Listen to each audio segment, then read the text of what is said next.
ಪರ ವಿರೋಧ ಇದ್ದೇ ಇರುತ್ತೆ. ಇದನ್ನು ಸರ್ಕಾರ ಗಮನ ಹರಿಸ್ತದೆ. ಬಟ್ ಗ್ರಾಮಾಂತರ ಎಲ್ಲನೂ ಇದ್ರ ವ್ಯಾಪ್ತಿಗೆ ಬರ್ತಾ ಇದೆ. ಎಲ್ರಿಗೂ ಮೂಲಭೂತ ಸೌಕರ್ಯಗಳನ್ನು ಕೊಡಬೇಕಲ್ವಾ? ಎಲ್ರಿಗೂ ಕೂಡ ಇವತ್ತು ನಗರೀಕರಣ ಆಗ್ತಾ ಇದೆ.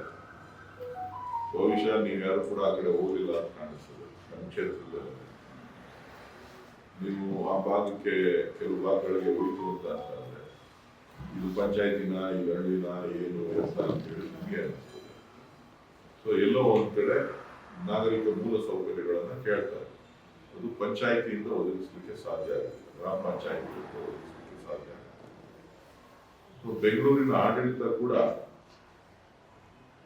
ಜನಸಂಖ್ಯೆ ಸುಮಾರು 1,40,00,000ಕ್ಕೂ ಹೆಚ್ಚು ಮೀರಿರ್ತಕ್ಕಂಥ 2011ರ ಜನಗಣತಿನೇ ಬೇರೆ, ಆದರೆ ಇವತ್ತಿನ ವಸ್ತುಸ್ಥಿತಿಗಳೇ ಬೇರೆ. ಸೊ ಹಾಗಾಗಿ ಆಡಳಿತ ನಡೆಸಬೇಕಾದ್ರೆ ಒಬ್ಬ ಕಮಿಷನರ್ನಿಂದ ಎಲ್ಲವೂ ಕೂಡ ಸಾಧ್ಯ ಆಗುತ್ತೆ. ಉತ್ತಮವಾದಂತಹ ಆಡಳಿತವನ್ನ ಕೊಡಬೇಕು ಅಂತಕ್ಕಂಥ ದೃಷ್ಟಿಯಿಂದ ಸರ್ಕಾರ ಇವತ್ತು ಕೆಲವೊಂದು ತೀರ್ಮಾನಗಳನ್ನ ತೆಗೆದುಕೊಂಡಿದೆ. ಎಲ್ಲರನ್ನ ವಿಶ್ವಾಸಕ್ಕೆ ತೆಗೆದುಕೊಂಡು ಮಾಡುವಂತ ಕೆಲಸ ಇವತ್ತು ಸರ್ಕಾರ ಮಾಡಿದೆ. ಒಂದು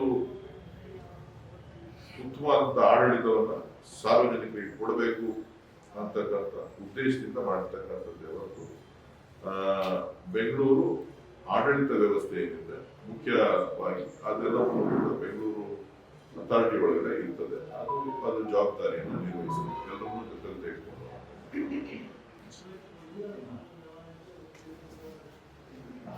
ಸರ್ DCM ದೆಹಲಿಗೆ ಹೋಗ್ತಾ ಇದ್ದಾರೆ ಸರ್ 25ನೇ ತಾರೀಕು CM ಒಟ್ಟಿಗೆ. ಹೋಗಬಾರ್ದು ಅಂತ ಇಲ್ಲ, ಪದೇ ಪದೇ ಈಗ ಕಳೆದ ಓದಿದ್ರು.